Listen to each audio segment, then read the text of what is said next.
અને હું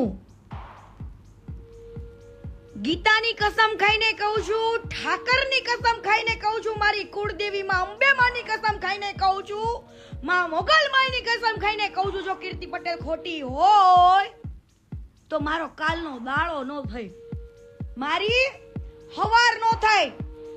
હવે આ વ્યક્તિ જતા રહ્યા બારડોલી ગયા અને પછી એ ત્યાં આગળ સેટલ થયા. આ બે ભાઈઓ મુંબઈ ગયા ફિલ્મ સિટીમાં કામ કરતા, ફિલ્મ સિટીમાં કામ કરતા અને ઓલી છતરીઓ પકડતા ને, છતરીઓ ને ઓલા શેડ ને ઓલા હીરો હિરોઈન ને જે ખાવું પીવું હોય લાવી દે, નોકરી તરીકે કામ કરતા ત્યાં આગળ ફિલ્મ સિટીમાં.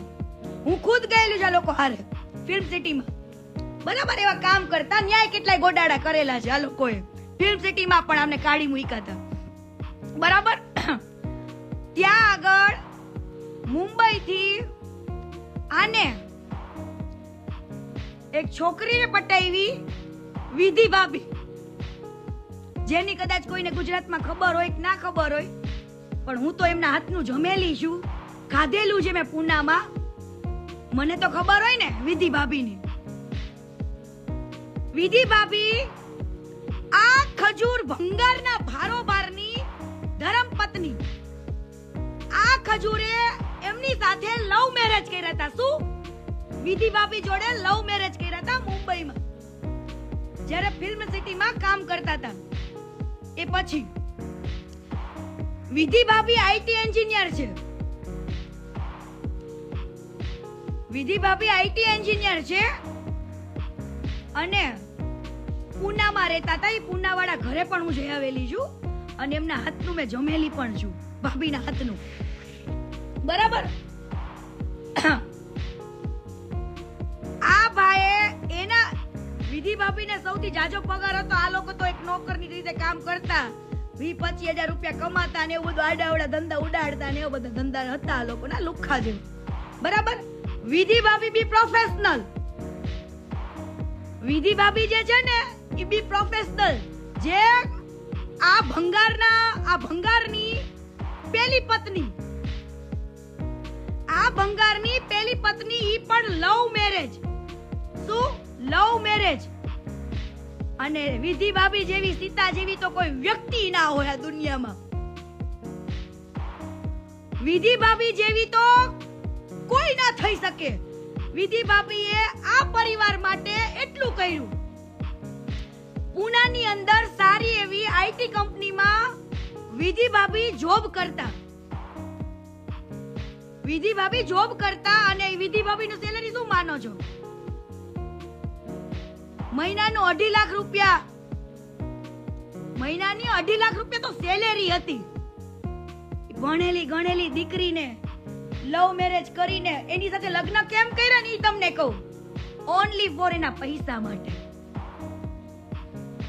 ઓનલી ફોર વિધિ ભાભીના પૈસા માટે લગ્ન કર્યા.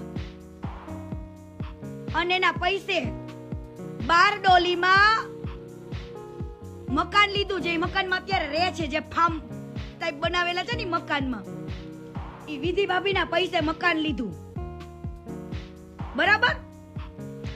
ત્યારબાદ ભાભીને પુના રહેવાનું, નોકરી કરવાની, કમાવાનું, પગાર લાવવાનો અને આ ભંગારને બારડોલીમાં રહીને મોજ કરવાની. કેવી મોજ? મન પાવે ને એવી ભાભીઓ હારે ખોટું કરેલું છે. એની સાથે છોકરીઓ જે કામ કરતી હતી ને એની જોડે ખોટું કરેલું છે. કોમ્પ્રોમાઇઝ થી ને જ વાત. અને સમજો,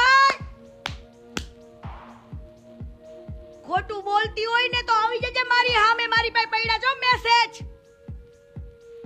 મારી પાસે પડ્યા છે. એ જૂના મેસેજ બહુ વાંચવા છે. આ તો મારા બાપે મને ના પાડી હતી ને, ચૂપ રહેવાનું કીધું તો એટલે ચૂપ રહી હતી. પણ આજે એ સમય હવે આવી ગયો છે કહેવાનો. બહુ લોકોને તે દુઃખ દીધું. બહુ લોકોને ખબર પણ નથી કે આ વ્યક્તિ કેટલું હરામી છે. હવે આને યુટ્યુબ ચેનલનો યુ આવડતો નતો. આ ભંગારને જે ભગવાન માનો છે ને મારા માટે ભંગાર છે. ભંગારનો બારોબાર તમારો ખજૂરો મારો નહીં. જે ભગવાન માને છે ને એના માટે. બાકી જે કીર્તિ પટેલ ઉપર ભરોસો છે ને રાખજો ને. મારી વાત માનવી હોય તો માનજો. હું તો રોજ આવીને જે કહીશ બધું જ કહીશ. ટોટલી પુરાવા સાથે જ બોલીશ. અને હું પુરાવા વગર ખોટું બોલતી નથી. ઠાકરને, મારી કુળદેવીને, માં મોગલને બધાને સાક્ષીમાં રાખીને વાત કરું છું અત્યારે. માનો તોય ભલે, ન માનો તોય ભલે. મારે ક્યાં તમારા ઘર રોટલા ખાવા આવે જે ભગવાન માનતા હોય, પણ મારા માટે ભંગાર છે. હવે આ ખજૂરને ભંગારને યુટ્યુબનો યુ નહોતો આવડતો. શું? યુટ્યુબનો યુ નહોતો આવડતો. એ લોકોએ એક મૂવીમાં કામ કર્યું હતું, ધવલ ડોમડિયાએ, આ ખજૂરે ને બધાએ. હવે આને યુટ્યુબનો યુ શીખવાડનાર કોણ ખબર હે? કોણ હશે? આ ભંગારને યુટ્યુબનો યુ શીખવનાર, ચેનલ બનાવી દેનાર બીજું કોઈ નહીં, ધવલ ડોમડિયા છે. બીજું કોઈ નહીં, ધવલ ડોમડિયાએ એને ચેનલ બનાવી મૂવીના પ્રમોશન માટે, જીગલી ને ખજૂરના રોલથી. ધવલ ડોમડિયા નહોતી ખબર કે આગળ જતા જે ચેનલ નું ઓપરેટિંગ આખું મેં બનાવ્યું છે, પણ ઈ ચેનલમાં આખું બેંક અકાઉન્ટની રીતે, બેંક અકાઉન્ટ બધી ડિટેલ્સ હું આનું આ ભંગારની જોડું છું, આ ભંગારનું નાખું છું. આગળ જતા ધવલ ડોમડિયાને નહોતી ખબર કે આવું કરશે. આ લોકોને એક્ટિંગ નહોતી આવડતી ને કાંઈ નહીં. જોઈ લેવા જૂના જીગલી ખજૂરના વિડીયો. ઈ જીગલીને જોવા જ માટે કોમેડી લોકો વિડીયો જોતા. એ જ ધવલ ડોમડિયાને આને દગો દીધો હતો અને એની ચેનલ હડપી લીધી હતી. શું? એની ચેનલ હડપી લીધી હતી. આ ભંગારના ભાવ જે ભગવાન માને છે ને ખજૂર.